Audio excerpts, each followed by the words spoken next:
Assalamualaikum and greetings. We are from Group TradeWinds and now we will present our infographic.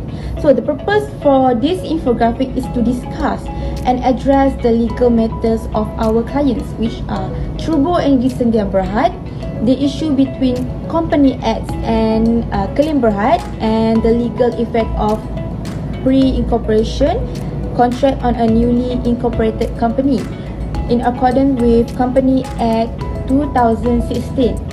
So let's move to the first issue. The first issue is it possible for Trubo Energy Sdn Bhd to have 15.7 shareholders? According to Section 42, Subsection 1 of Company Act 2016, emphasize that the number of shareholders in private company must not exceed 50%, comprising individual and corporation. Since Trubo Energy Sdn Bhd is a private company, it is required by the law that the company can only have 50 shareholders. Therefore, it is not possible for Trubo Energy Sdn Bhd to have 57 shareholders in accordance with the requirement of private company in Section 42, Subsection 1 under Company Act 2016. I will present about question 1 part 2. The issue is, does Company Act accountable for Mr. Razi actions?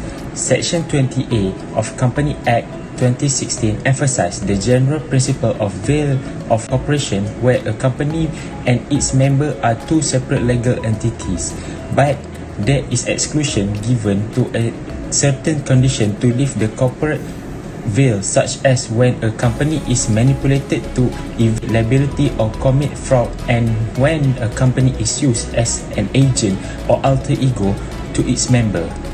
By referring to the case of Re Darby that can be referred in this matter, where Darby and Guy has registered a company which they when used to promote another company called West State Quarries Limited, WSQ. They made a secret profit by selling a quarry license to WSQ through their company. When WSQ went into liquidation, the liquidator made them claim against Darby secret profit that made through the company. But Darby argued that it was the company, not him, who had made the profit. The court rejected the argument as Darby had set up a dummy company for the purpose of enabling him to perpetrate fraud. In reference to the mentioned case, the same concept applies to the Company X, which was found as a result of Mr. Razi's fraud.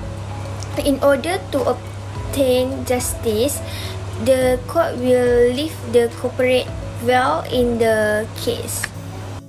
As a result, Company X is accountable for Mr. Razi's actions. The general principle of separate entity is set aside, and the corporate veil will be lifted by the court. Next, for the last issue concerning does a pre-incorporation contract bind a newly incorporated company, Section 65, Subsection 1 under Company Act 2016 emphasizes that any contract or transaction purporting to be made by or on behalf of a company at a period when the company has not been established has the same effect as a contract or transaction made with a person purporting to act for the company or as its agent, and he is personally liable. The contract may be ratified by the company after its formation, and if so, the company will bound by and entitled to the benefits as it has existed at the date of the contract as permitted under Section 65, Subsection 2 of Company Act 2016. The case of Cosmic Insurance Corporation Limited versus Khoo Chiang Po can be used to further explain the effect of pre-incorporation contract under Malaysia Companies Act. The appointment of Mr. Khoo Chiang Po as the Managing Director, as stated in the appointment letters, established a pre-incorporation contract between the plaintiff and the remaining 11%. The company was then incorporated and ratified its incorporation contract, and the court held that the letter of appointment could be considered as a pre-incorporation contract, and the ratification has been done accordingly. Therefore, the contract was established and the company is bound and entitled to the benefits of the contract. Thus, the above provisions and case could be applied in this issue, as under Malaysia Company Act, a pre-incorporation contract is binding on the parties involved provided that the company had ratified its contract after its incorporation. And therefore, in the case of our client, the pre-incorporation contract would bind a newly incorporated company upon its ratification in reference to Malaysian practice under Companies Act 2016. In conclusion, according to Malaysian practice under the Company Act 2016, the best advice and recommendation for the above legal matters is Turbo Energy Sdn Bhd cannot have more than 50 shareholder. Company Act is responsible for Mr. Razzie action and a pre-incorporation contract would bind the newly incorporated company.